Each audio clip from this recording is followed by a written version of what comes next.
This is my third visit to Poland as president. I've got very fond memories of my visit here 2 years ago when I joined Poles in Castle Square to celebrate a quarter century of Polish freedom, and it's wonderful to be back. As always, I bring greetings and friendship of the American people, especially the many proud Polish Americans, many of whom live in my hometown of Chicago. We're here, of course, for the NATO summit, and the fact that it's being held here in Warsaw is a testament to Polish leadership. In the United States, we consider Poland one of our most committed and important allies. Poland's a leader in NATO, is one of the nations that pays its full share, 2% of GDP, for our collective security. Poland supports alliance missions, including in Afghanistan, and I thank Poland for its new contributions to the campaign against ISIL, F-16 aircraft and special forces trainers.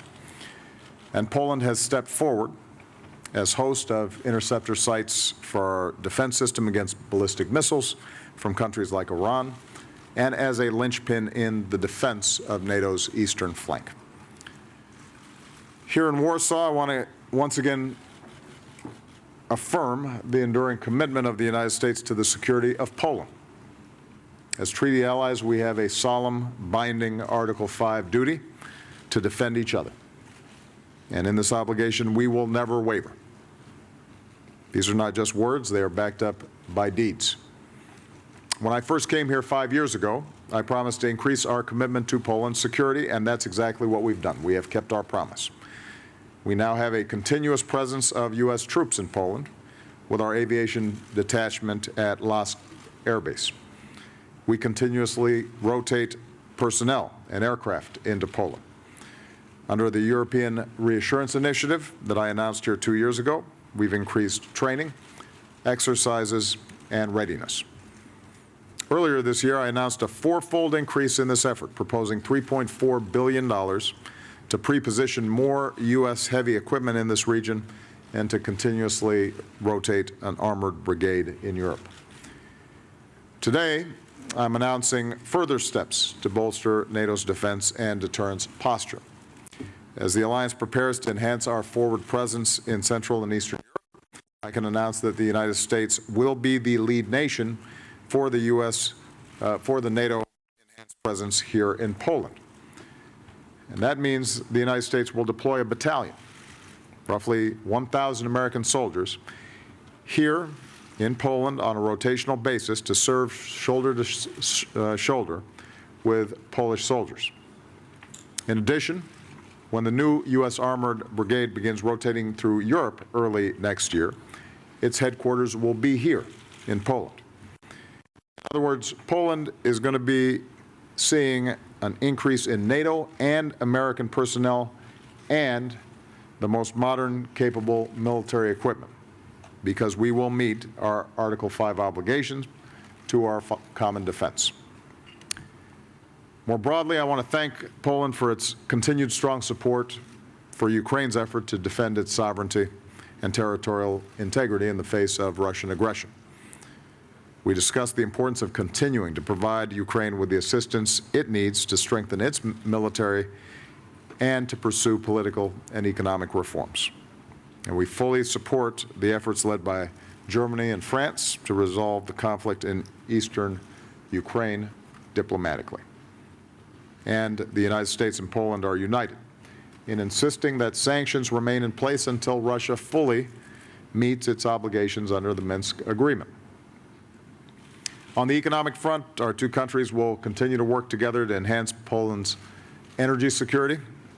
Poland recently opened new terminals to receive liquefied natural gas, and the President was describing in detail the plans involved in these facilities. This is going to help diversify Poland's energy supply.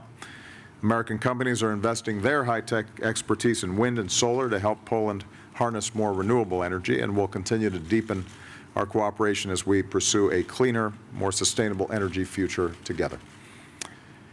And finally, I want to congratulate Poland on recently celebrating the 225th anniversary of its Constitution. the oldest written constitution in Europe. And this speaks to the long yearning of the Polish people for freedom and independence. Indeed, after the Cold War, the rebirth of Polish democracy was an inspiration to people across Europe and around the world, including in America. Because Poland's progress shows that democracy and pluralism are not unique to any one of our cultures or countries. They are describing universal values. And a central tenet of American foreign policy is that we speak up for these values around the world, even with our closest allies. And it's in that spirit that I expressed to President Duda our concerns over certain actions and the impasse around the Poland's Constitutional Tribunal. I insisted that we are very respectful of Poland's sovereignty, and I recognize that Parliament is working on legislation to take some important steps, but more work needs to be done. And as your friend and ally, we've urged all parties to work together to sustain Poland's democratic institutions. That's what makes us democracies, not just by the words written in constitutions or in the fact that we vote in elections, but the institutions we depend on every day, such as rule of law, independent judiciaries, and a free press. And these are, I know, values that the President cares about. These are values that are at the heart of our alliance, which was founded, in the words of the North Atlantic Treaty, on the principles of democracy, individual liberty, and rule of law. When I think of all the progress that we celebrated 2 years ago in Castle Square, all the odds that the people of Poland have overcome throughout history, and how the Solidarity movement helped defeat communism, the freedom that the Poles have won, it makes me confident in the future of Polish democracy, and the fact that Poland stands and needs to continue to stand as an example for democratic practices around the world. With the new commitments that I'm announcing today, the people of Poland and our allies across the region can remain confident that NATO will stand with you, shoulder to shoulder, no matter what, today and always. So again, Mr. President, thank you for your hospitality. Thank you to the Polish people. I know that it's a lot of work to prepare for these summits, but I can tell that you've done an outstanding job, and I'm sure it will be a great success. So, dziękuję bardzo. President Duda. Thank you very much. Prime Minister, both countries play an instrumental role in shaping the Indian Ocean Rim Association into a vibrant organization.